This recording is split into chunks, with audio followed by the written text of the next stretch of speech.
Hi hello నమస్తే welcome back to our channel. ఈరోజు మనము కొత్తిమీర నిల్వ పచ్చడిని అయితే ప్రిపేర్ చేసుకుంటున్నాం. టేస్ట్ అయితే చాలా బాగుంటుంది. ఈ కొత్తిమీర నిల్వ పచ్చడిని మనం ఎలా ప్రిపేర్ చేసుకోవాలి ఇప్పుడు మనం చూసేద్దాం.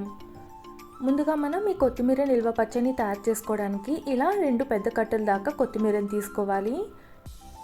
చూసారు కదా, ఇలా ఈ కొత్తిమీరని తీసుకున్న తర్వాత ఇప్పుడు ఈ కొత్తిమీరని అంతా మనము చక్కగా క్లీన్ చేసుకోవాలి. కొత్తిమీరకి ఏమైనా వేర్లు అలానే ఇందులో ఏమైనా గడ్డి ఉంటే అవంతా తీసేయాలి. చూసారు కదా, ఈ విధంగా అంతా మనం ఈ కొత్తిమీర శుభ్రంగా క్లీన్ చేసుకున్న తర్వాత ఇప్పుడు ఈ కొత్తిమీర అంతా మనము సన్నగా తరుక్కోవాలి. చూసారు కదా, ఈ విధంగా ఈ కొత్తిమీరని అంతా చక్కగా కట్ చేసుకున్న తర్వాత ఇప్పుడు ఈ కొత్తిమీరని మనము వాటర్లో వేసుకుని 2-3 సార్లు బాగా శుభ్రంగా క్లీన్ చేసుకోవాలి. ఇలా వెడల్పుగా ఉండే ఏదైనా ఒక బేషన్లోకి మనము ఈ కొత్తిమీరని వేసుకొని ఇందులోకి వాటర్ వేసుకొని 2-3 సార్లు చక్కగా ఈ కొత్తిమీరని అంతా క్లీన్ చేసుకోవాలి.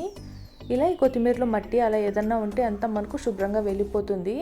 చూసారు కదా, ఈ విధంగా అంతా మనము చక్కగా క్లీన్ చేసుకున్న తర్వాత ఇప్పుడు ఈ కొత్తిమీరని అంతా మనము ఒకసారి అంతా వడకట్టేసుకొని ఇందులో వాటర్ ఏమీ లేకుండా పక్కన పెట్టుకుందాం.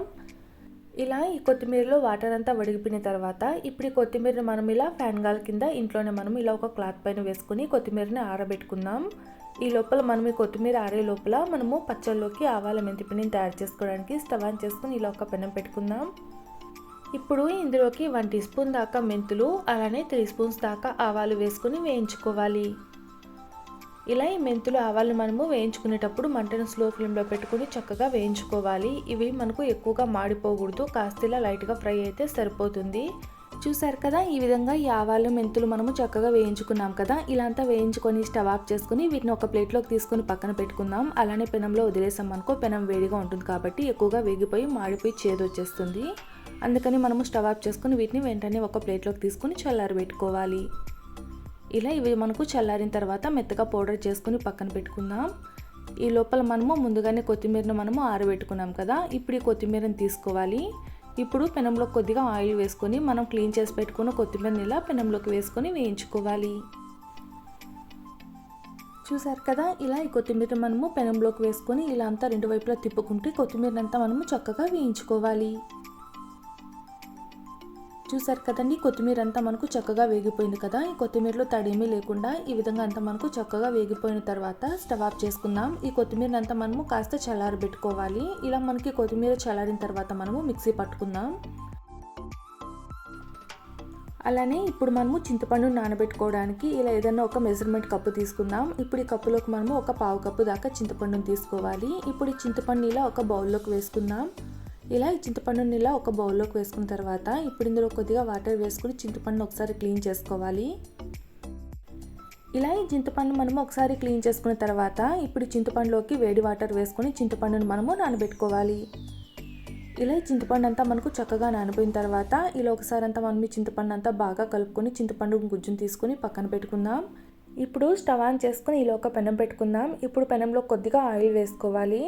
ఇలా ఈ ఆయిల్ కాస్త హీట్ ఎక్కిన తర్వాత ఇప్పుడు మనం తయారు చేసి పెట్టుకుని చింతపండు గుజ్జును మనము పెనంలోకి వేసుకోవాలి.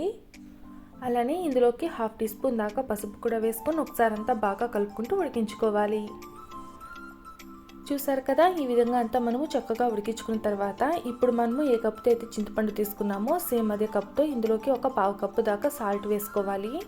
ఇలా ఈ చింతపండును ఉడికించుకునేటప్పుడే మనము సాల్ట్ వేసుకోవడం వల్ల పచ్చళ్ళలోకంతా సాల్ట్ అంతా బాగా చక్కగా కలిసిపోతుంది. చూసారు కదా, ఇందులోకి మనము ఒక 1/2 కప్పు దాకా సాల్ట్ వేసుకోవాలి. సరిపోకపోతే మళ్ళీ మనము పచ్చడి అంతా కలుపుకున్న తర్వాత కొద్దిగా సాల్ట్ వేసుకుంటే సరిపోతుంది. చూసారు కదా, ఇందులోకి సాల్ట్ కూడా వేసుకొని ఒకసారి అంతా బాగా కలుపుకొని ఉడికించుకోవాలి. చూసారు కదా, ఈ విధంగా అంతా మనము చక్కగా ఉడికించుకున్న తర్వాత స్టవ్ ఆఫ్ చేసుకొని చల్లారబెట్టుకుందాం. ఈ లోపల మనము పచ్చడిలోకి పోపును తయారు చేసుకోవడానికి స్టవ్ మీద ఒక పెనం పెట్టుకోవాలి. ఇప్పుడు ఇందులోకి పచ్చడికి సరిపడినంత ఆయిల్ వేసుకోవాలి. ఇక్కడ ఆయిల్ మనము ఏ కప్పుతో అయితే చింతపండు అలానే సాల్ట్ వేసుకున్నామో సేమ్ అదే కప్పుతో 2 కప్పుల దాకా ఆయిల్ వేసుకున్నాను. ఇలా ఈ ఆయిల్ కాస్త హీట్ ఎక్కిన తర్వాత ఇప్పుడు ఇందులోకి పోపు దినుసులు వేసుకోవాలి. ఇందులోకి ఆవాలు, జీలకర్ర, పచ్చిశనగపప్పు, మినపప్పు అలానే 1/2 టీ స్పూన్ దాకా ఇంగువ, దంచి పెట్టుకున్న వెల్లుల్లి వేసుకొని ఒకసారి అంతా బాగా కలుపుకొని ఫ్రై చేసుకోవాలి.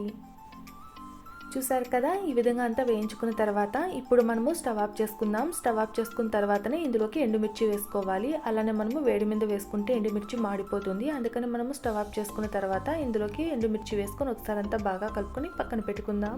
ఇలా ఈ పోపు అంతా మనకు చల్లారి లోపల మనము పచ్చడిని ప్రిపేర్ చేసుకుందాం. మనం ముందుగా వేయించి పెట్టుకున్న కొత్తిమీరని తీసుకొని ఇలా ఒక మిక్సీ జార్లోకి వేసుకొని ఒకసారి అంతా ఇలా మనము బాగా మెత్తగా గ్రైండ్ చేసుకోవాలి. చూసారు కదా, ఇలా గ్రైండ్ చేసుకున్న తర్వాత ఇప్పుడు ఇందులోకి మనం ముందుగా చింతపండును ఉడికించి పెట్టుకున్నాం కదా, ఆ మిశ్రమాన్ని కూడా ఇందులోకి వేసుకొని ఒకసారి అంతా బాగా మెత్తగా గ్రైండ్ చేసుకోవాలి. చూసారు కదా, ఇలా అంతా గ్రైండ్ చేసుకున్న తర్వాత ఇప్పుడు ఈ మిశ్రమాన్ని ఇలా ఒక పెనంలోకి తీసుకుందాం. ఇలా అంతా ఒకసారి మనము బాగా మిక్స్ చేసుకున్న తర్వాత ఇప్పుడు ఇందులోకి మనము పచ్చడికి సరిపడినంత కారం వేసుకోవాలి. మనం ముందుగా ఏ కప్పుతో అయితే అన్ని మెజర్మెంట్ తీసుకున్నామో సేమ్ అదే కప్తో ఇందులోకి మనము ఒక హాఫ్ కప్పు దాకా కారం వేసుకోవాలి. అలానే ఇందులోకి మనము ముందుగా ఆవాలు మెంతులు కూడా పౌడర్ తయారు చేసి పెట్టుకున్నాం కదా, ఆ మిశ్రమాన్ని కూడా ఇందులోకి వేసుకొని ఒకసారి అంతా బాగా కలుపుకోవాలి. చూసారు కదా, ఈ కారం అంతా ఈ పచ్చళ్ళలోకి అంతా బాగా మిక్స్ అయ్యేలాగా ఈ విధంగా అంతా మనము చక్కగా కలుపుకుందాం.